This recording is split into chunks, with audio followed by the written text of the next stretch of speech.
बिस्मिल्लाहिर्रहमानिर्रहीम। आज का हमारा टॉपिक है सुपर क्लास टेट्रापोडा।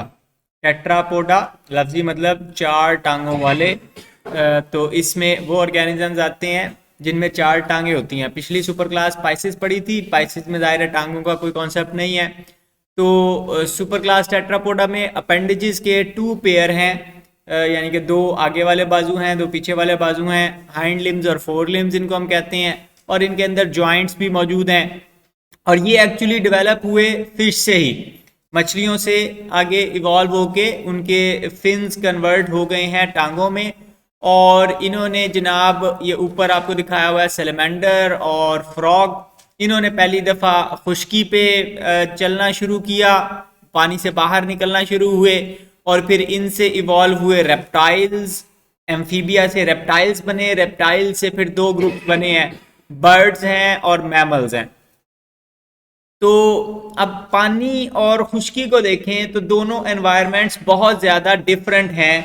दोनों एनवायरनमेंट्स में बहुत सारी चीज़ों का फ़र्क है। फॉर एग्जांपल हवा के अंदर ऑक्सीजन ज़्यादा है, पानी के अंदर बहुत ज़्यादा ऑक्सीजन डिजॉल्व नहीं हो सकती। पानी में आपको पता है वो पॉइंट्स में ऑक्सीजन होती है और यहाँ पर 21% है हवा में। तो इसी तरह पानी के अंदर साल्ट्स आपको डिजॉल्व फॉर्म में हर जगह पे मिल जाते हैं। ठीक है, अब साल्ट आपकी बेसिक रिक्वायरमेंट है, आपकी बॉडी को चाहिए होती है, न्यूरॉन्स के फंक्शन करने के लिए ज़रूरी है। और समंदर के पानी में जब आप थे तो वहाँ पे जाहिर है पानी में साल्ट ही साल्ट डिजॉल्व है, बहुत ज़्यादा साल्ट है। लेकिन यहाँ खुश्की के ऊपर आपको साल्ट अवेलेबल नहीं होते। आपको नमक अगर चाहिए तो आपको वो इतनी दूर क्योड़ा नमक की कान पे जाना पड़ेगा, वहाँ से आप नमक निकालेंगे तो फिर उसको खा सकते हैं।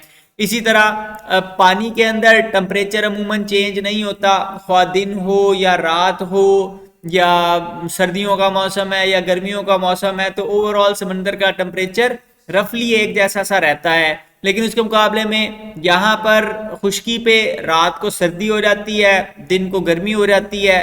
कभी टेम्परेचर कुछ है, थोड़ी देर में बादल आ जाएंगे तो फिर सर्दी लगना शुरू हो जाएगी। तो टेम्परेचर बड़ी तेजी से चेंज होता है, तो उसको बर्दाश्त करने के लिए आपको सिस्टम बनाने पड़ते हैं। इसी तरह अब लेकिन फ़ायदा क्या है कि समंदर के अंदर अगर आप पानी में कहीं पे तैर रहे हैं तो आप दूर से नजर आएंगे कि वो वहां खड़े हुए हैं। ठीक है, मतलब आपको छुपने के लिए पानी के अंदर तो जगह कोई नहीं है, या तो वो नीचे बॉटम में जाएंगे तो वहां पे कोई कोरल वगैरह होगा तो उसमें छुपेंगे। लेकिन ऊपर जब आप तैर रहे हैं पानी में तो फिर तो आप ओपन है, कोई भी आपको शिकारी आकर निकल सकता है। लेकिन खुश्की पे जब आप चल फिर रहे हैं तो यहाँ पे छुपने के लिए आप किसी दरख्त के पीछे छुप जाएं, किसी पत्थर के पीछे छुप जाएं, आपको छुपने की मुख्तलिफ जगह मिल जाती हैं। तो यहाँ पर ब्रीडिंग प्लेसेस ज़्यादा हैं कि आप यहाँ, वहाँ पर क्या था कि पानी में अंडे दे दिए, अब कोई भी आके उन अंडों को खा सकता है, उनके लिए मुफ्त की दावत है।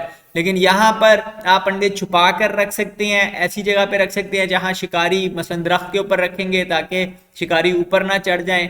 और इस तरह के सिस्टम कर सकते हैं, मट्टी में दबा सकते हैं कि मट्टी में दबा दिए तो फिर तो किसी के मिलने का चांस बनता ही नहीं है। तो इस तरह मुख्तलिफ सिस्टम्स आप कर सकते हैं अपने अंडों को बचाने के लिए, बच्चों को बचाने के लिए। फिर लेकिन मसला क्या है कि जब आप पानी में थे तो पानी में आपका वजन बड़ा हल्का हो जाता है, पानी नीचे से आपको उछालता है, बुयांसी होती है पानी में, और उसकी वजह से आपको, अगर आप पानी के अंदर चल रहे हैं या आप पानी के अंदर खड़े हुए हैं तो उसमें आपको जोर ज्यादा नहीं लगाना पड़ता खड़े रहने के लिए, सपोर्ट के लिए। लेकिन जैसे ही आप पानी से निकल के बाहर आते हैं तो आपको फील होता है कि आपका वजन एकदम से बहुत ज्यादा हो गया। ठीक है, अगर आप काफी देर स्विमिंग कर रहे हैं और उसके बाद उठ के पानी की तरफ, पानी से बाहर आएंगे तो आपको लगता है कि जी वजन बहुत ज्यादा हो गया। तो वो क्यों कि वो जो ग्रेविटी को अपोज कर रहा था पानी, वो माइनस हो रहा था आपका वजन उसकी वजह से, और जब आप बाहर निकले तो अब आपको नॉर्मल वजन जो है वो ज्यादा फील हो रहा है। तो अब वहां पर बारीक बारीक भी फिन्स थे तो उससे आप चल लेते थे, लेकिन यहाँ पे आपको ज्यादा स्ट्रॉन्ग हड्डियां चाहिए, टांगे चाहिए जिनसे आप अपना वजन उठा सकें और चल सकें। तो सपोर्ट के लिए आपको ज्यादा स्ट्रॉन्ग हड्डियां बनानी पड़ेंगी। तो इन एनिमल्स ने फिर खुश्की पे रहने के लिए अपने आप को एडजस्ट किया, अडाप्ट किया। इन्होंने ड्राई होने से बचने के लिए, अपनी स्किन को खुश्क होने से बचने के लिए हार्ड स्किन इवॉल्व की, यानी कि अपनी खाल के ऊपर, अब कैराटिन इनके पास पहले से मौजूद है, आपकी मछलियों के पास भी केराटिन मौजूद है, केराटिन प्रोटीन है, और वो उससे उनके स्केल्स बने हुए हैं, और वो स्केल उनको तैरने में मदद देते हैं, बॉडी को कवर रखते हैं, वो जिस तरह जिरा पहनी हुई होती है उस तरह वो प्रोटेक्शन का काम करते हैं।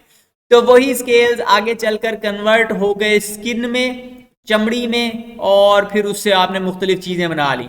और उसका एक फायदा यह भी हुआ कि वो हार्ड स्किन आपको डायरेक्ट सनलाइट से बचाती है, सूरज की अल्ट्रावायलेट रेडिएशन से बचाती है, तो उसकी वजह से आपको कैंसर होने के चांसेस कम होते हैं।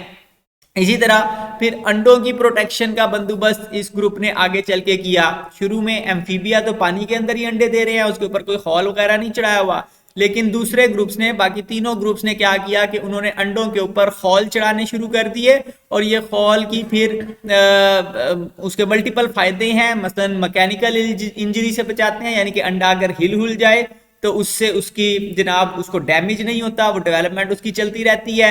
इसी तरह डेसिकेशन से वो शेल बचाता है, यानी कि खुश्क नहीं होने देता अंडे को। वो बेसिकली कूजे के अंदर दरिया बंद किया हुआ है, खाने के अंदर पानी वाली एनवायरनमेंट क्रिएट की हुई है, तो बच्चे को यही लगता है कि मैं पानी में तैर रहा हूँ और मैं पानी में ग्रो कर रहा हूँ, एक्चुअली वो पानी से बाहर छुपा के रखा हुआ है कहीं पे।